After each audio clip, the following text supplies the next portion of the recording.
오늘은 데살로니가 전서 강의 14번째 시간으로 재림신앙과 소망의 삶이라는 제목으로 은혜를 나누도록 하겠습니다. 지난 3일 동안도 여러분들 모두 평안하셨습니까? 무더운 여름에 또 코로나로 많이 힘드셨을 것 같은데, 또 하나님께서 또 이 시간을 또 주님의 성전에서 예배의 자리에 또 예배자로 세워주시고, 오늘 이 자리에 또 은혜의 시간에 또 은혜 받을 수 있도록 함께 하신 하나님께 감사와 영광을 올려드립니다. 주님의 이름으로 여러분 모두 사랑하고 축복합니다. 온라인으로 또 함께 참여한 여러분들 역시 주님의 이름으로 사랑하고 축복합니다. 주님께서 다시 오실 것이라는 믿음이 바로 재림신앙이라는 것입니다. 재림신앙은 성도들의 신앙을 지켜주는 표대의 역할을 합니다. 그러나 가끔 잘못된 재림신앙 때문에 성도들의 신앙에 악영향을 주기도 합니다. 데살로니가 성도들은 그리스도의 재림이 자신들의 생전에 살아있을 때에 일어날 것이라는 확신을 당시에 갖고 있었습니다. 그런데 그들은 주님께서 재림하시기 전에 그들 가운데 이미 죽은 사람이 하나 둘 생기게 되자 죽은 자들이 재림 후에는 세워질 영원한 하나님 나라에 들어갈 수 있을까 하고 염려했던 것입니다. 그래서 사도 바울은 이 문제에 대해서 설명을 해 줌으로써 이들에게 천국 소망을 주려고 했습니다. 사도 바울은 죽은 자들 역시 하나님의 섭리와 주관 아래 있기에 그리스도의 재림 시에 그들은 부활한다고 했습니다. 그리고 오늘 본문에서 죽은 자라고 말하지 않고 오늘 자는 자라고 말함으로써 성도의 죽음이 자는 것과 같은 것임을 말하려고 하였습니다. 이제 본문을 중심으로 성도의 죽음과 부활이 무엇을 말하는지 함께 은혜를 나누고자 합니다. 첫째로 이 죽음은 소망을 나타내는 것입니다. 죽음은 소망입니다. 우리 같이 한번 해보실까요? 죽음은 소망입니다. 13절 한번 같이 읽어보겠습니다. 같이 시작. 형제들아, 자는 자들에 관하여는 너희가 알지 못함을 우리가 원하지 아니하노니 이는 소망 없는 다른 이와 같이 슬퍼하지 않게 하려 함이라. 아멘. 죽음은 소망입니다. 오늘 사도 바울은 죽음을 말하면서 죽음은 소망인 것을 역설하고 있습니다. 본래 죽음은 인간의 죄악으로 인하여 육체에 찾아온 죄의 형벌이었습니다. 하나님께서는 죄를 지으면 반드시 죽으리라고 첫사람 아담에게 경고하셨습니다. 우리가 창세기 2장을 보면 자세히 잘 기록되고 있습니다. 아담과 하와는 하나님의 경고를, 하나님의 엄중한 명령을 무시했습니다. 그리고 죄로 인하여 하나님을 떠나게 되었습니다. 그래서 생명을 버리고 죽음의 길을 스스로 택하게 된 것입니다. 하나님께서는 범죄한 아담에게 창세기 3장 19절에서 이렇게 말씀하셨습니다. 내가 흙으로 돌아갈 때까지 얼굴에 땀을 흘려야 먹을 것을 먹으리니 내가 그것에서 취함을 입었으므로 너는 흙이니 흙으로 돌아갈 것이니라 하시니라. 아멘. 그런가 하면 로마서 6장 23절에 우리 다 같이 하실까요? 죄의 삭은 사망이요 하나님의 은사는 그리스도 예수 우리 주 안에 있는 영생이니라. 아멘. 한 번 죽는 것은 모든 사람에게 정한 것이라는 거죠. 그래서 그 후에는 반드시 또한 심판이 있습니다. 그래서 죄의 삭은 사망이고 하나님의 은사는 우리 주 예수 안에 있는 영생이 된다는 것, 우리는 꼭 기억해야 되는 것입니다. 그러므로 인간은 누구나 한 번은 죽어야 합니다. 인류 역사에 죽음을 피할 수 있는 사람은 아무도 없었습니다.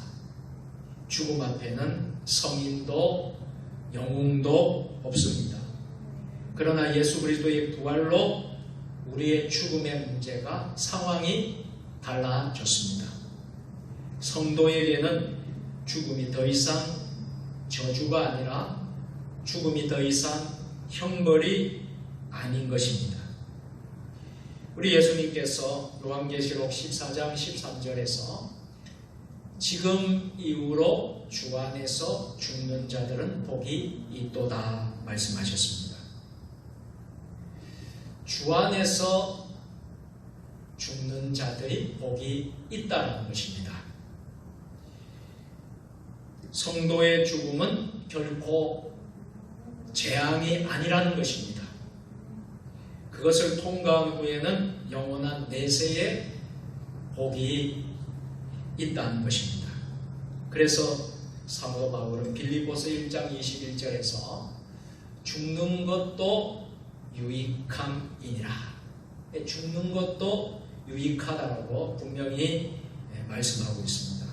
그러므로 성도는 죽음을 슬픈 일로 생각해서는 안 됩니다. 여러분, 우리가 가까이 있는 가장 가까운 우리 가족, 부모, 또 먼저 세상을 떠나신 분들이 있잖아요. 이 죽음을 생각할 때에 우리 성도들은 슬픈 일로 생각해서는 안 된다는 것입니다. 주 안에서 죽는 자가 복이 있다. 죽는 것도 유익함이니라. 우리의 몸은 죽음을 결코 면할 수 없지만 우리의 영혼은 결코 죽음에 이르지 않습니다. 살아계신 하나님이 그 영혼을 맞아 주십니다. 우리의 육체는 썩어서 한 줌의 죄로 흙으로 돌아가지만 우리의 영혼은 살아계신 하나님이 그 영혼을 맞아 주시는 것입니다. 이러한 의미에서 죽음은 잠시 장막 생활을 하다가 장막을 걷는 것과 같은 이치라고 할 수 있습니다.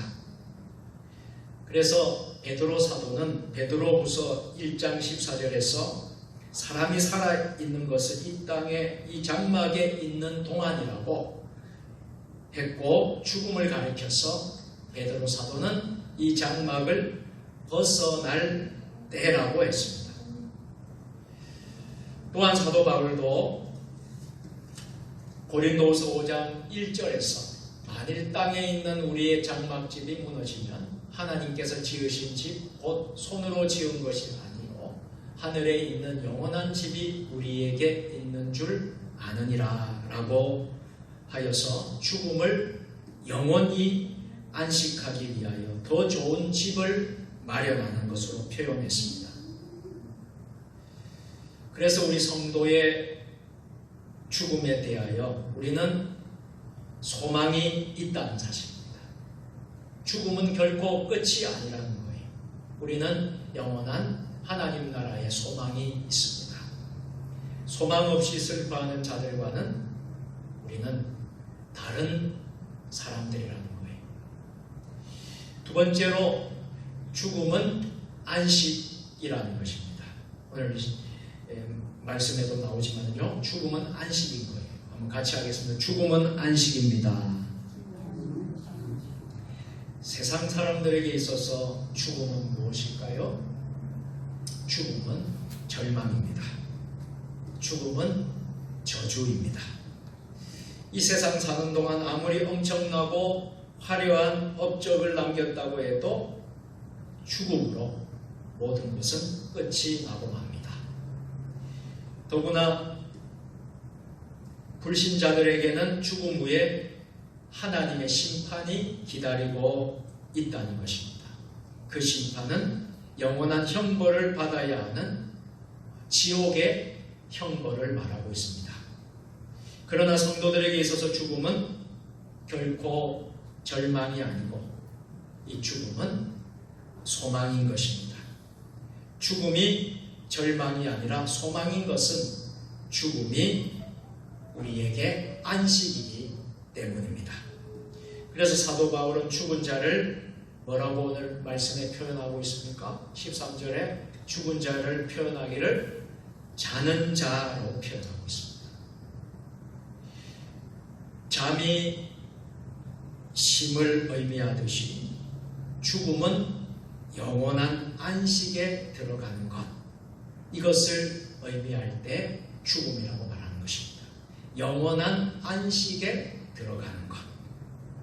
사람은 세상에서 6일 동안 열심히 일을 하고 제7일에 쉬고 또한 낮 동안에는 열심히 일하고 밤에는 잠을 잠으로써 평안을 얻게 됩니다.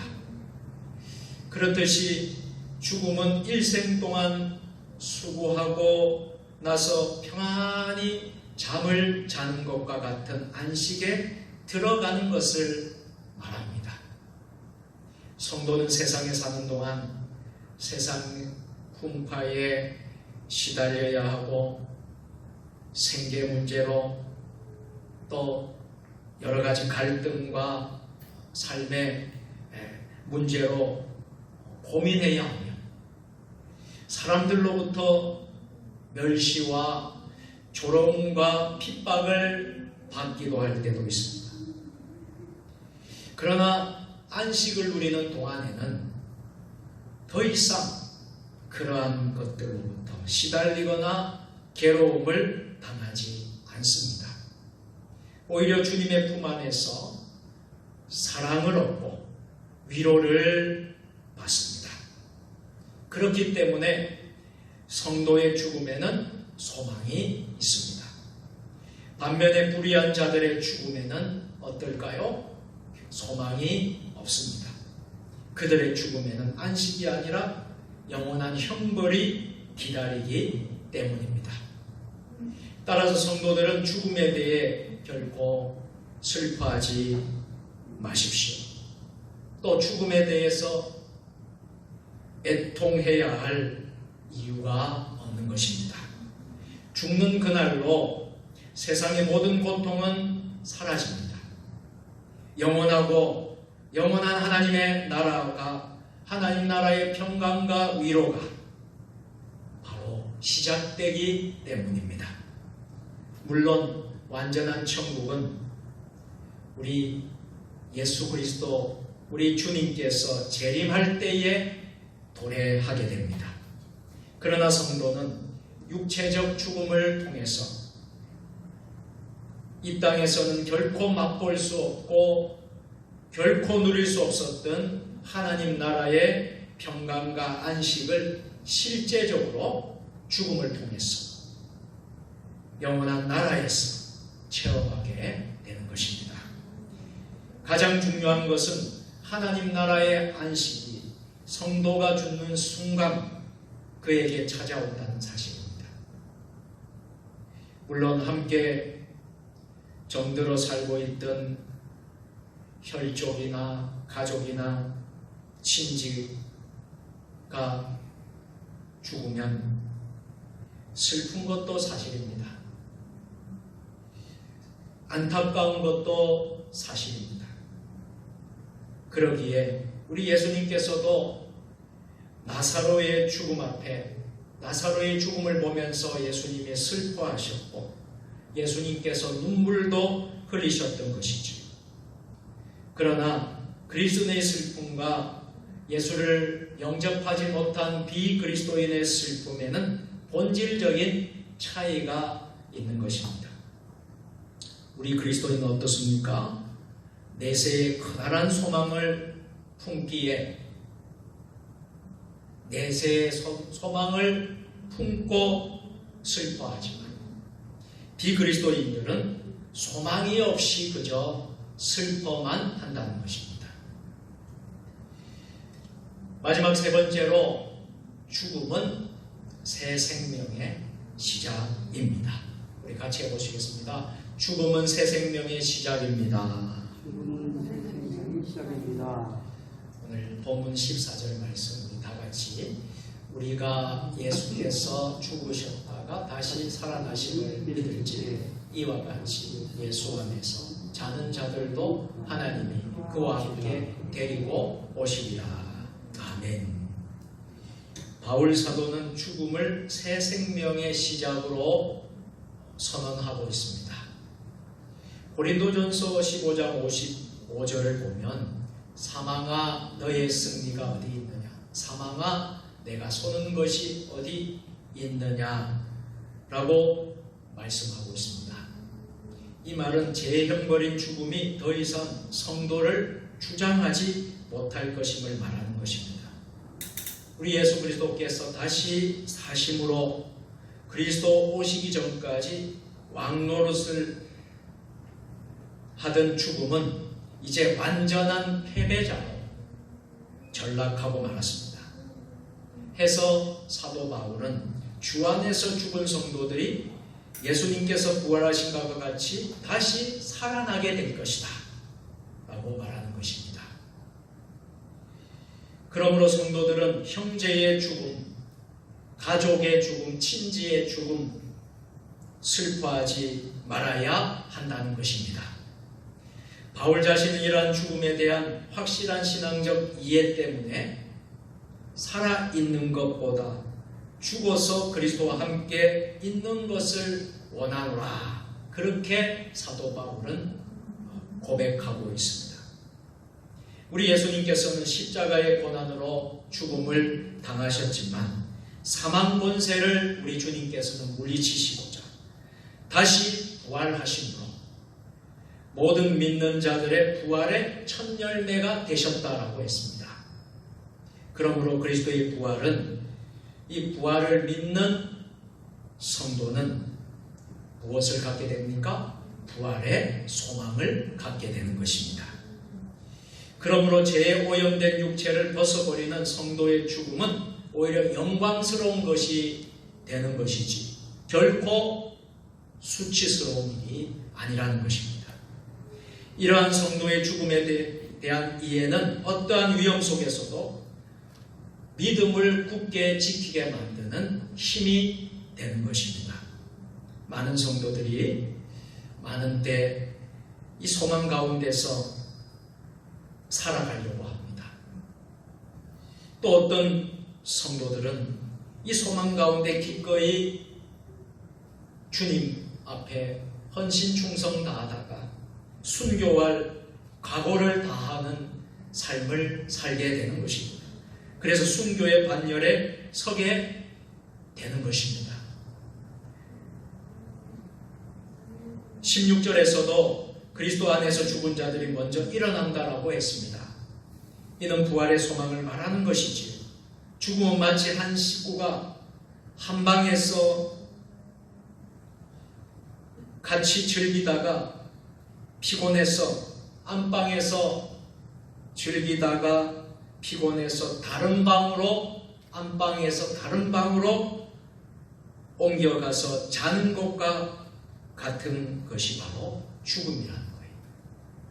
세상에서는 그것을 죽음이라고 말합니다. 그러나 아침이 되면 온 식구가 다시 식탁에 모여들듯이 우리 예수님께서 호령과 천사장의 소리와 하나님의 나팔로 친히 하늘로 쫓아 강림하실 때 무덤 속에 있는 성도가, 무덤 속에 있는 잠자던 성도가 먼저 일어나고 땅 위의 생존자들이 영화로운 몸으로 변화되어서 예수를 맞이하게 되는 것입니다. 이 소망은 결코 볼 수 없는 헛된 소망이 아닙니다.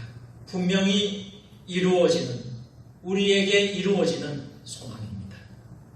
예수님께서 죽으심으로 소망 없는 자 같았으나 우리 예수님께서는 3일 만에 사망을 이기시고 부활을 하셨습니다.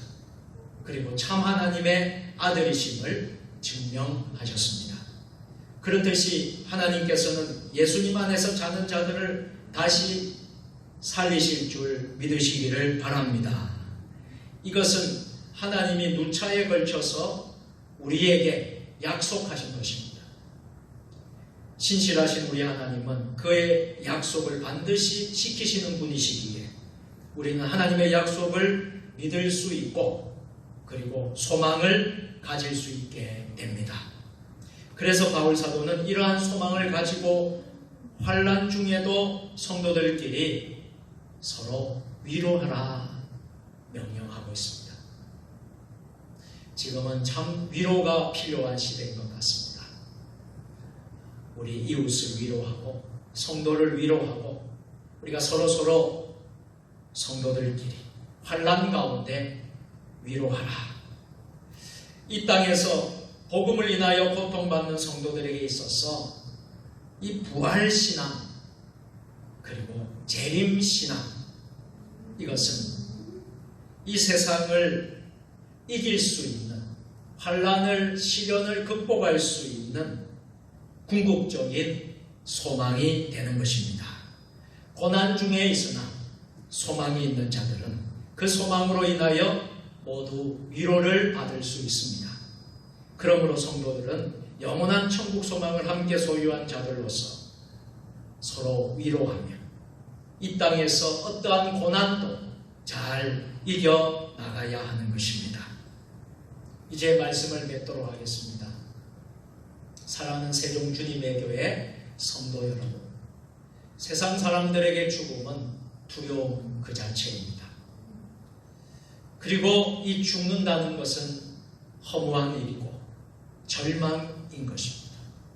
그러나 우리 성도들에게 있어서 죽음은 어떤 것입니까? 이 죽음은 소망입니다. 죽음은 새 생명의 시작이 되는 것입니다. 새 삶의 시작인 것입니다. 그래서 우리는 우리 죽음, 하나님의 부름을 받은 이들에게 우리가 어떻게 표현을 합니까?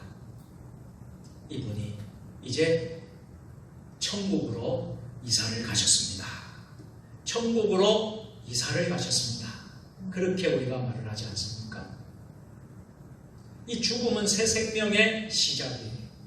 내 삶의 시작입니다. 우리 주 예수 그리스도께서 죽음으로 부활에 이른 것처럼 우리의 죽음이 부활의 보증이 됩니다. 그리고 성도들에게 죽음은 안식이 됩니다. 이 땅의 고달픔과 눈물이 모두 사라지고 영원한 기쁨과 안식이 시작되는 시점이 바로 죽음이라는 것입니다. 그래서 성도들에게는 죽음이 복 중에 큰 복이라는 거예요.